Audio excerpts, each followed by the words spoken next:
Semua dapat kau lakukan,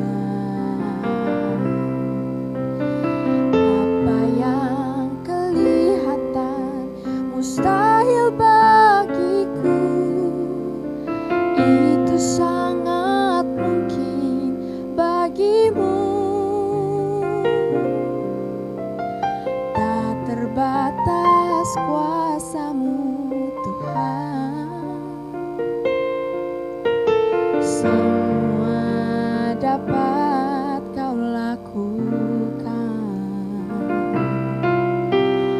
apa yang kelihatan mustahil bagiku, itu sangat mungkin bagimu.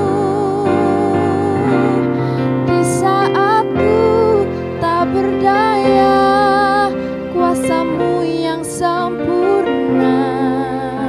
Ketika ku percaya, mujizat itu nyata, bukan karena kekuatan, namun Roh-Mu ya Tuhan.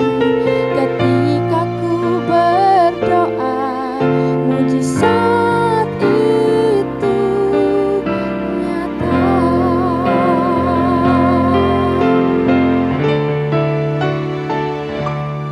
Di saat ku tak berdaya, kuasa-Mu yang sempurna. Ketika ku percaya, mujizat itu nyata, bukan karena kekuatan, namun Roh-Mu ya Tuhan. Ketika ku berdoa, mujizat itu nyata. Ketika ku berdoa, ketika ku berdoa, ketika ku berdoa, mujizat itu nyata.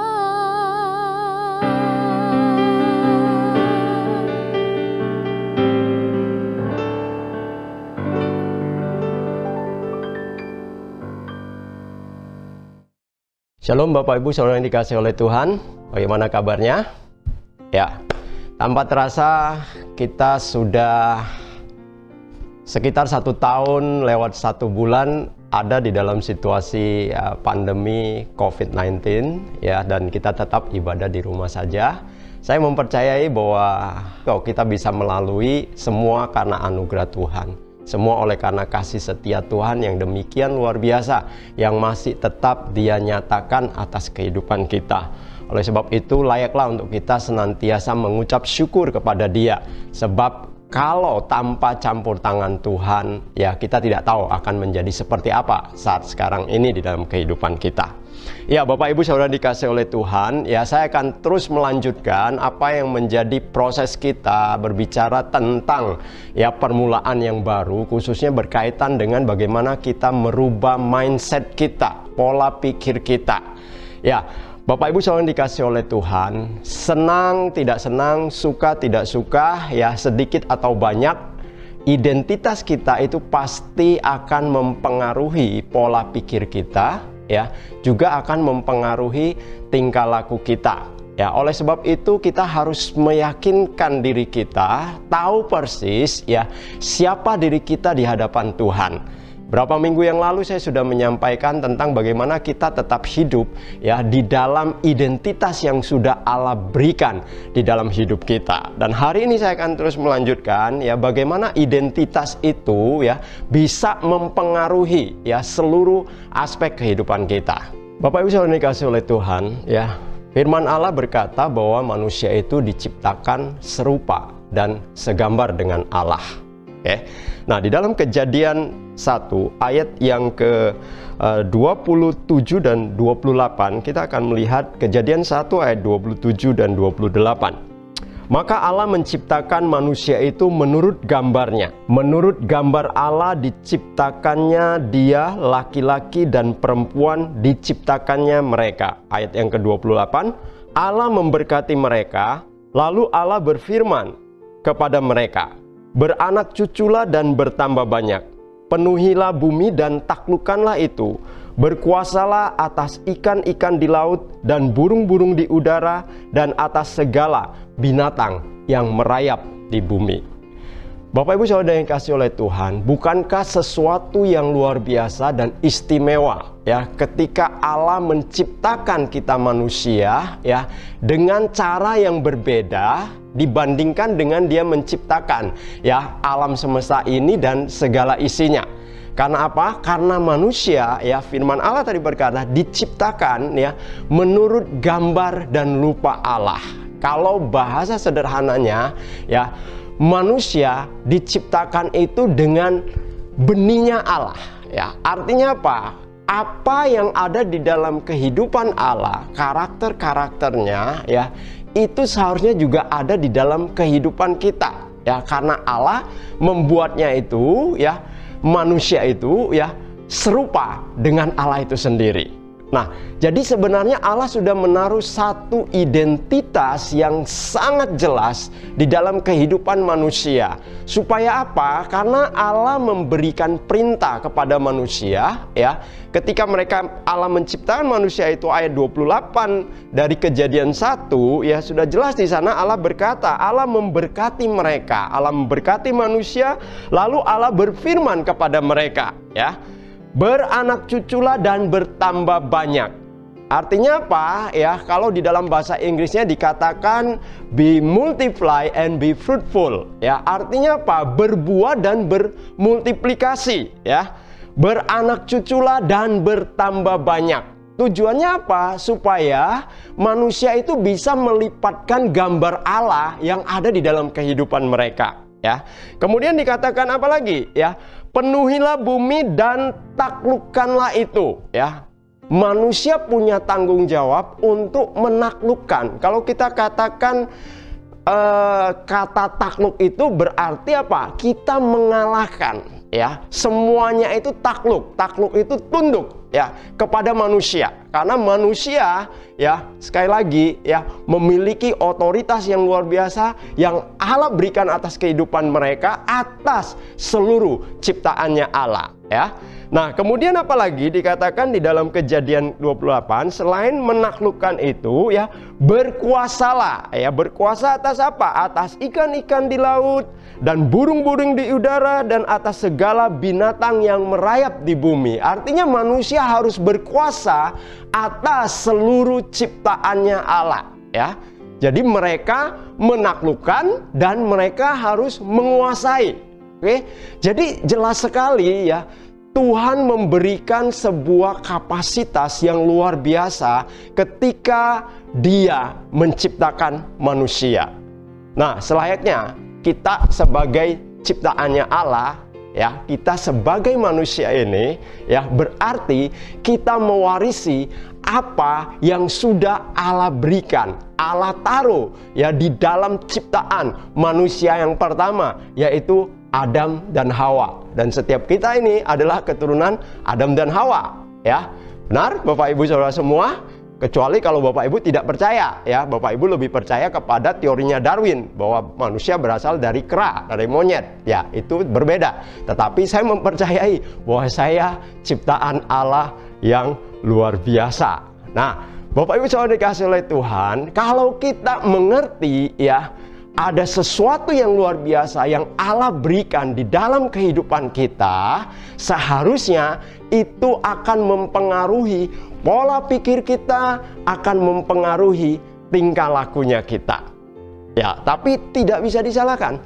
Kenapa? Ya, ketika manusia jatuh dalam dosa, ingat, manusia diciptakan serupa dan segambar dengan Allah. Artinya benih Allah ada dalam kehidupan mereka, dan mereka diberikan otoritas untuk berkuasa untuk berlipat ganda, bermultiplikasi, menghasilkan buah-buah untuk bisa menaklukkan seluruh apa yang menjadi ciptaan Allah di muka bumi ini. Tetapi ketika manusia jatuh di dalam dosa, ya, Kejadian 3 ayat yang ke-9 dan ke-10, firman Allah berkata, ya, tetapi ya Tuhan Allah memanggil manusia itu dan berfirman kepadanya, "Di manakah engkau?" Ya. Ketika manusia jatuh dalam dosa, ya, mereka tidak berani berjumpa dengan Allah, ya.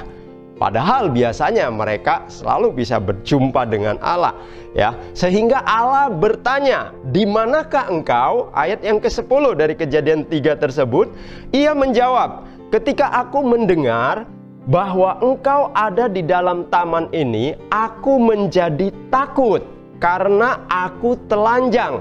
Sebab itu aku bersembunyi." Oke? Nah, jadi dua hal yang terjadi di dalam kehidupan manusia, dan itu akar dari seluruh kejahatan manusia yang terjadi, yaitu pertama adalah rasa takut, ya, dan yang kedua rasa malu. Bapak Ibu Saudara dikasih oleh Tuhan, ketika manusia, ya, tahu bahwa mereka telah melakukan satu kesalahan, yaitu melanggar perintah Tuhan, ya, karena mereka makan daripada buah pengetahuan yang baik dan yang jahat, ada satu ketakutan di dalam hidup mereka karena mereka melanggar perintahnya Tuhan, ya. Dan ketika mereka makan buah itu, mata mereka menjadi terbuka dan mereka tahu bahwa mereka telanjang dan mereka menjadi malu, ya.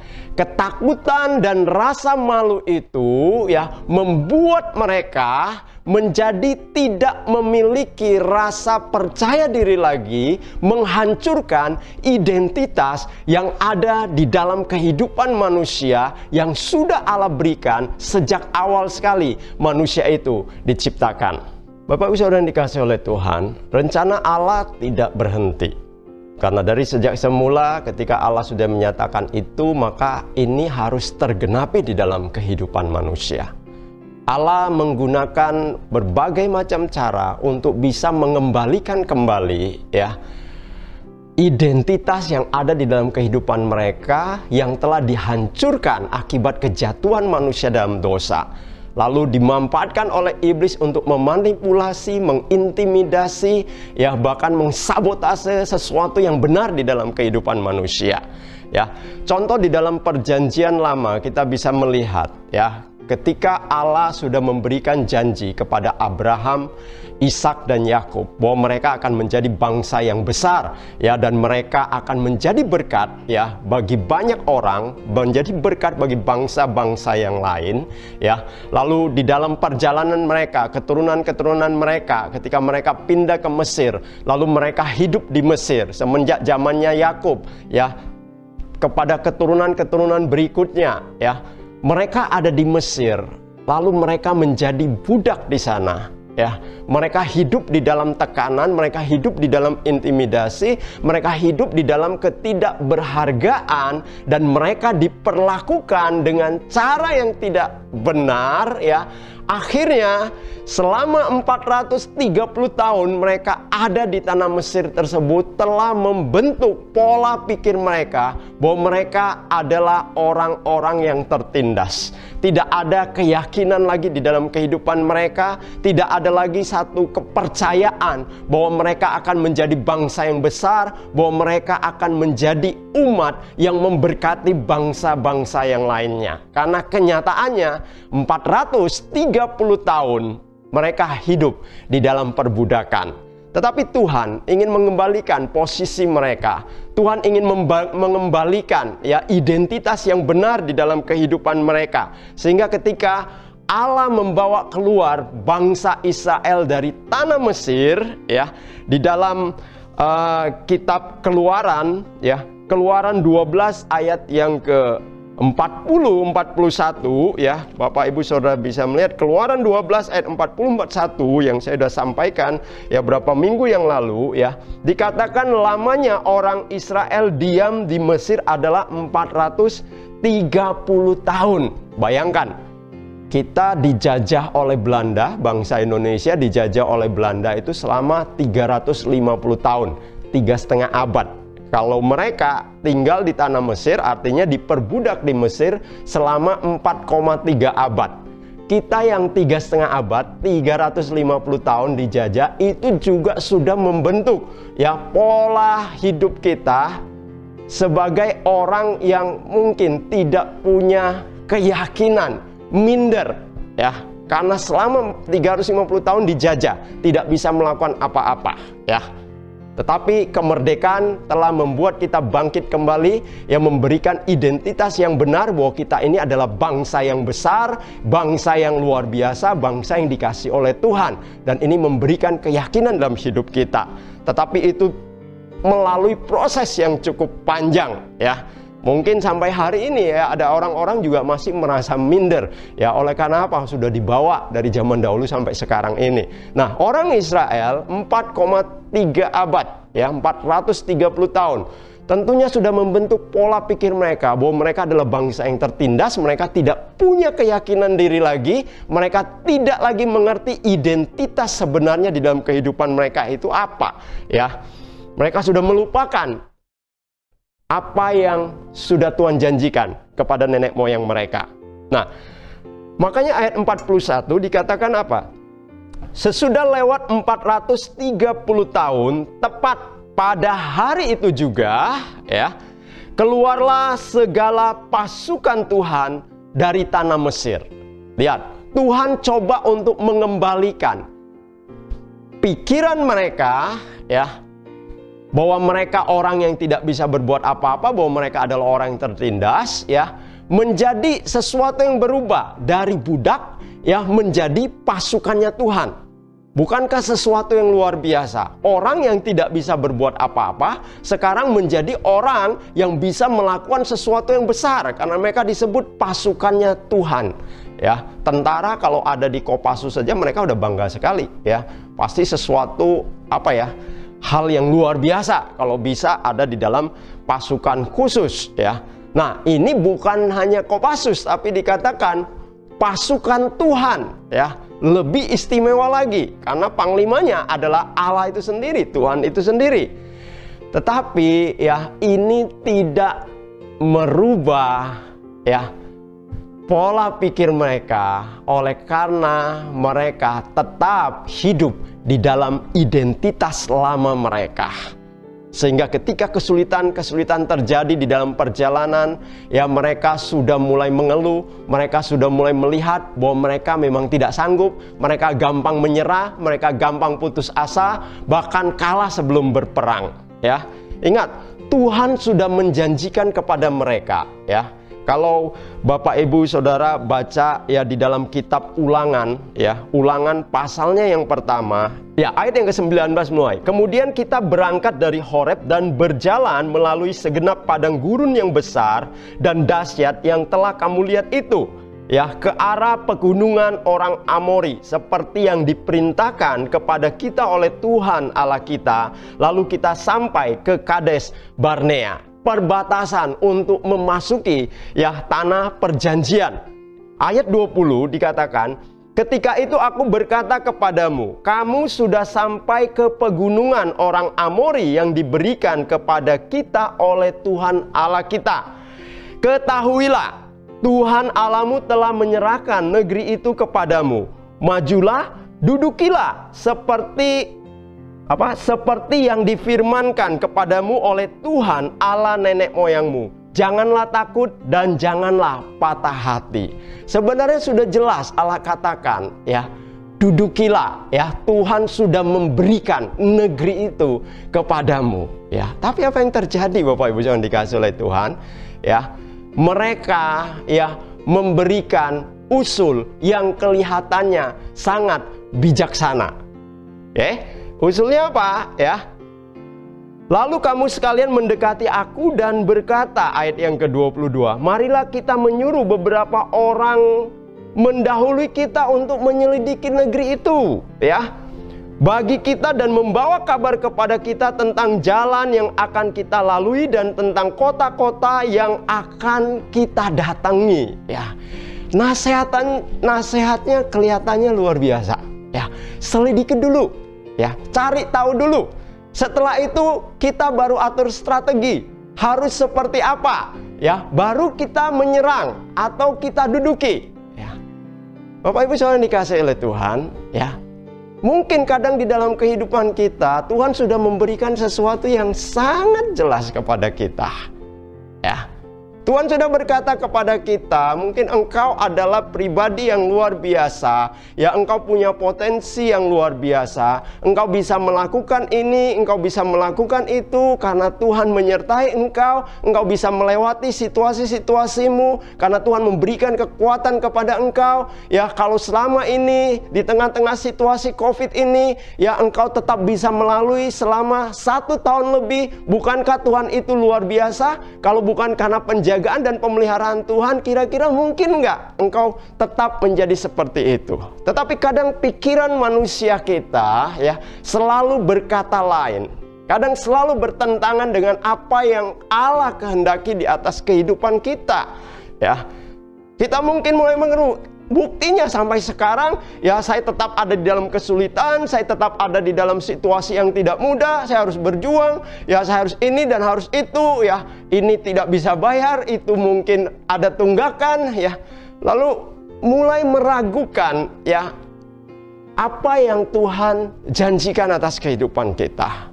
Saya mau katakan, kalau sampai hari ini kita tetap ada di dalam kondisi yang sehat, bukankah itu pemeliharaan Allah yang sempurna, yang luar biasa? Kalau sampai hari ini anak-anak kita tetap ada dalam penjagaan Tuhan, tidak sakit-sakitan, ya, bukankah itu sesuatu yang luar biasa? Kadang ada hal-hal kecil yang terjadi dalam kehidupan kita, tetapi kita tidak melihat itu sebagai sesuatu yang layak untuk kita syukuri, maka yang ada adalah keluhan-keluhan yang mengalir keluar dari lidah bibir kita, tentunya meluap dari dalam hati kita. Sama seperti bangsa Israel ini, Tuhan sudah katakan, kamu negeri itu sudah saya berikan, kamu tinggal perlu menyerang, duduki negeri itu. Tetapi ada nasihat, selidiki dulu. Nah, ketika mereka mengirim, ya, 12 orang untuk menyelidiki, ya, negeri tersebut, apa yang terjadi? Ketika mereka balik dari menyelidiki negeri tersebut, ya, 10 orang, ya, berkata hal yang melemahkan. Hanya 2 orang, Yosua dan Kaleb, yang mereka berkata, Tuhan, ya, akan menyertai kita. Tuhan yang akan memberikan, ya, segala musuh kita untuk takluk di bawah kaki kita. Hanya 2 orang yang mengerti tentang identitas yang benar yang sudah Allah taruh di dalam kehidupan mereka, yang mempercayai apa yang sudah Tuhan nyatakan di dalam kehidupan mereka. Sementara yang 10 orang, ya, berkata hal yang lain. Karena apa? Karena mereka tidak merubah, ya, pola pikir mereka. Mereka tetap dikungkung, ya, dengan pikiran yang lama mereka, ya, sehingga mereka memberikan laporan yang berbeda, ya, dengan apa yang diyakini oleh Yosua dan Kaleb. Bilangan 13 ayat yang ke-31 dan 33 berkata, tetapi orang-orang yang pergi ke sana bersama-sama dengan dia berkata, ya, kita tidak dapat maju menyerang bangsa itu karena mereka lebih kuat daripada kita. Wow, belum perang sudah kalah. Ini karena apa? Karena mereka masih dipengaruhi pola pikir lama mereka ketika mereka ada di tanah Mesir. 32.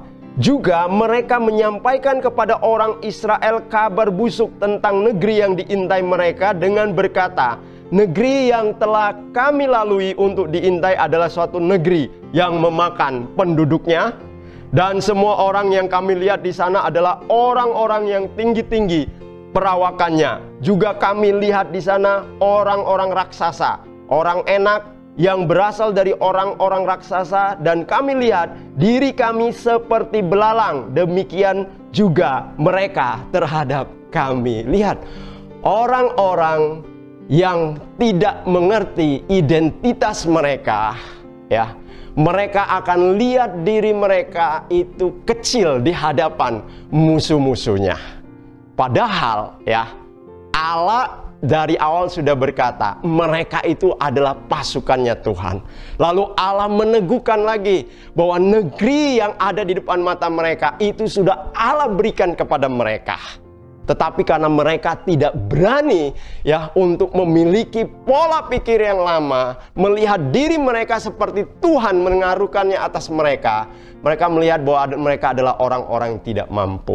Mereka adalah orang-orang yang lemah. Mereka adalah orang-orang yang tidak mungkin bisa melakukan sesuatu yang besar. Akhirnya mereka melihat bahwa diri mereka kecil, ya. Bukan rendah hati, tetapi rendah diri, ya, karena mereka tidak bisa melihat potensi yang ada di dalam kehidupan mereka. Itulah contoh orang-orang yang tidak berani ya untuk hidup di dalam identitas yang sudah Allah berikan atas keberadaan mereka. Oleh karena apa? Oleh karena mereka tidak berani merubah pola pikir mereka. Ya, itu tadi contoh ya bagaimana orang-orang yang tidak bisa merubah pola pikir mereka. Mereka yang tidak bisa hidup di dalam identitas yang benar yang Allah berikan atas mereka. Bangsa Israel. Seharusnya mereka tidak perlu ya keliling selama 40 tahun ya, bahkan harus binasa generasi-generasi tua yang keluar dari tanah Mesir, dan tidak ada satupun yang masuk ke tanah perjanjian kecuali Yosua dan Kaleb ya. Dan yang masuk adalah generasi berikutnya ya, yang tidak lahir di tanah Mesir tetapi yang lahir di dalam perjalanan. Ya, kenapa itu bisa terjadi? Karena mereka lebih mempercayai sesuatu yang negatif ya. Oleh karena apa? Oleh karena mereka tidak mengerti atau tidak mengenal siapa Allah yang memimpin mereka, dan mereka tidak mengenal siapa diri mereka di hadapan Tuhan ya. 40 tahun bukan waktu yang singkat ya. Kenapa itu terjadi Bapak Ibu Saudara dikasih oleh Tuhan? Oleh karena mereka menolak untuk masuk ke tanah perjanjian. Tuhan menjadi murka ya. 12 pengintai masuk ke tanah perjanjian untuk menyelidiki itu selama 40 hari. Lalu Tuhan kalikan ya, 1 hari sama dengan 1 tahun ya. Makanya mereka keliling di padang gurun selama 40 tahun. Mau terjadi dalam hidup kita gara-gara kita tidak mempercayai Tuhan ya. Seharusnya ya situasi yang sulit itu ya Tuhan kasih cuman ya 1 tahun ya, tapi karena kita tidak mempercayai akhirnya 10 tahun kita ublek-ublek di dalam situasi kita. Tentunya kita tidak mau kan ya. Oleh sebab itu mari kita coba mengerti ya bahwa Tuhan telah memberikan sesuatu yang luar biasa atas kehidupan kita, dan kita bisa meresponi dengan cara yang benar ya. Contoh yang luar biasa ya, yang mereka ada di dalam situasi yang sulit, tetapi ketika Tuhan menaruh satu hal yang baru dalam hidup mereka, mereka mempercayai itu dan mereka melakukan perkara yang luar biasa ya. Siapa itu? Saudara, saya ambil contoh adalah di dalam kehidupan Gideon ya. Nah, Bapak Ibu tentunya tahu ya, artinya kita sering mendengar cerita tentang Gideon ya, seseorang pahlawan Allah yang luar biasa yang membebaskan bangsa Israel ya dari kungkungan ya, dari jajahan bangsa Midian yang selalu menimbulkan ketakutan di tengah-tengah bangsa Israel. Tapi sebelum Gideon menjadi seorang pahlawan yang gagah perkasa, siapakah dia? Sama seperti bangsa Israel pada umumnya. Mereka hidup di dalam ketakutan, mereka hidup di dalam kengerian. Oleh karena apa? Oleh karena ya bangsa Midian adalah bangsa yang melakukan tindakan kekerasan, perampasan, ya kan, kekejaman, ya, menindas bangsa Israel, sehingga semua orang hidup di dalam ketakutan. Demikian juga Gideon, dia hidup di dalam ketakutan. Tetapi satu hari ketika malaikat Tuhan menjumpai dia ya, di dalam kitab Hakim-Hakim 6 ayatnya yang ke-12 ya, ketika Gideon sedang bersembunyi ya di tempat pengirikan gandum di dalam tempat pemerasan anggur ya, agar tersembunyi dari bangsa Midian ya, lalu malaikat Tuhan menjumpai dia ya. Di dalam Hakim-Hakim 6 ayatnya yang ke-12 dikatakan, malaikat Tuhan menampakkan diri kepadanya dan berfirman kepadanya demikian ya, Tuhan menyertai engkau ya pahlawan yang gagah berani. Saudara, bukankah sangat-sangat bertentangan sekali? Dia sedang ada dalam situasi ketakutan, ya, memeras anggur aja di tempat yang tersembunyi supaya tidak dikelihatan oleh bangsa Midian. Tapi tiba-tiba malaikat Tuhan datang menjumpai dia, ya, dan berkata bahwa dia itu adalah pahlawan yang gagah berani. Ini sama kayak bangsa Israel, ya, dari budak hidup di dalam jajahan dan ketakutan, lalu Tuhan menyebut mereka pasukannya Tuhan, ya, supaya ada timbul satu keyakinan bahwa mereka, identitas mereka sudah berubah. Demikian juga dengan Gideon. Gideon hidup di dalam ketakutan, hidup di dalam kegentaran juga oleh karena apa yang diperlakukan bangsa Midian. Lalu Tuhan memberi satu keyakinan di dalam kehidupan dia, menaruh satu identitas yang baru dalam hidup dia, pahlawan yang gagah berani. Nah, Bapak Ibu saudara dikasihi oleh Tuhan, ketika Gideon mendengar pernyataan itu, dia tangkap itu, dia ambil itu sebagai satu kebenaran di dalam hidup dia, yang mempengaruhi pola pikir dia, mempengaruhi hati dia, mempengaruhi tingkah laku dia. Dia adalah pahlawan yang gagah berani. Nah, akhirnya kita tahu, ya, bahwa dengan 300 orang dia bisa memporak-porandakan bangsa Midian. Oleh karena apa? Oleh karena Gideon, ya, menangkap apa yang Tuhan taruh di dalam kehidupan dia, dari seorang pecundang menjadi seorang pahlawan. Bapak Ibu saudara yang dikasihi oleh Tuhan, berapa minggu yang lalu saya sudah mengambil contoh juga bagaimana Daud, ya, juga memiliki satu keyakinan ketika dia mengalahkan Goliat, bukan dengan pedang, bukan dengan pakaian perang, bukan dengan ketopong atau baju jirah, tetapi dia mengalahkan Goliat hanya dengan umban, ya, menggunakan batu, sebagaimana layaknya seorang gembala mengalahkan, ya, binatang-binatang buas yang ingin mengacaukan kawanan dombanya. Ketika kita bisa meresponi, meyakini siapa identitas kita di hadapan Allah, maka sesungguhnya itulah yang akan memberikan satu kekuatan yang luar biasa. Nah, Bapak Ibu saudara dikasihi oleh Tuhan, mungkin identitas kita dihancurkan oleh karena kejatuhan manusia di dalam dosa. Tetapi itu tidak berakhir. Karena apa? Karena ketika Allah mengirimkan putranya yang tunggal, yaitu Yesus Kristus, ke dunia ini, ketika dia mati di atas kayu salib, ya, saat itulah dia memberikan, ya, satu kemenangan kepada kita. Karena dia bukan hanya mati, tetapi dia bangkit kembali, menunjukkan, ya, bahwa maut sudah dikalahkan. Kutuk dosa, perhambaan kepada dosa itu telah dihancurkan, dan itu dia berikan kepada kita sebagai orang-orang yang dikasihinya, ya. Kitab Roma pasalnya yang ke-8 ayat yang ke-15 sampai ayat yang ke-17, firman Allah berkata, "Sebab kamu tidak menerima roh perbudakan yang membuat kamu menjadi takut lagi." Ingat, tadi yang menghancurkan kita, menghancurkan identitas kita manusia ketika manusia jatuh dalam dosa adalah rasa takut, ya. Tetapi, ya, kematian Yesus di atas kayu salib, firman Tuhan yang mengatakan bahwa kita tidak lagi menerima roh perbudakan yang membuat kita menjadi takut lagi. Enggak. Ketakutan itu telah dihancurkan, ya, oleh kematian Yesus di atas kayu salib. Tetapi kamu telah menerima roh yang menjadikan kamu anak Allah.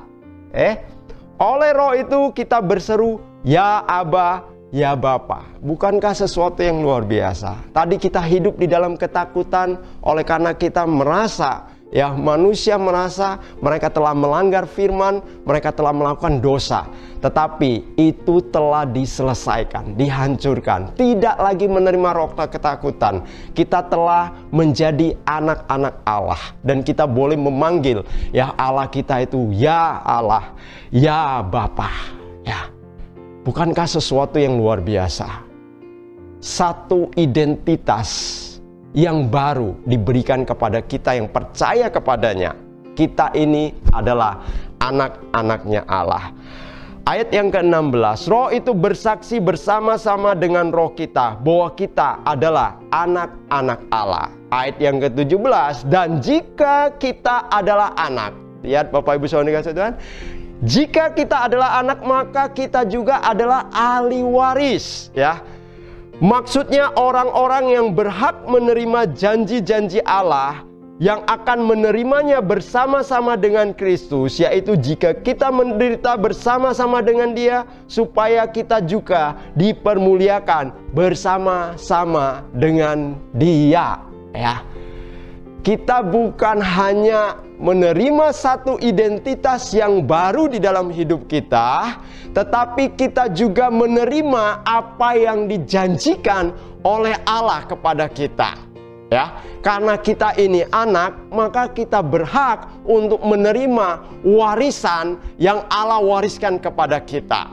Ingat, manusia diciptakan, Tuhan katakan kepada mereka, ya, bertambah banyaklah, penuhilah bumi, ya. Kita harus bermultiplikasi, taklukkanlah itu, ya. Kita harus bisa mengalahkan segala macam ketakutan yang ada dalam kehidupan kita, mengalahkan segala macam intimidasi, mengalahkan segala tipu daya iblis, ya. Kemudian kita harus berkuasa atas seluruh ciptaannya. Kita harus bisa menunjukkan bahwa otoritas itu sudah Allah berikan atas kehidupan kita. Inilah satu janji yang Allah berikan kepada kita, yang Allah wariskan kepada kita, dan kita berhak untuk menerima itu karena kita ini adalah anak-anaknya Allah.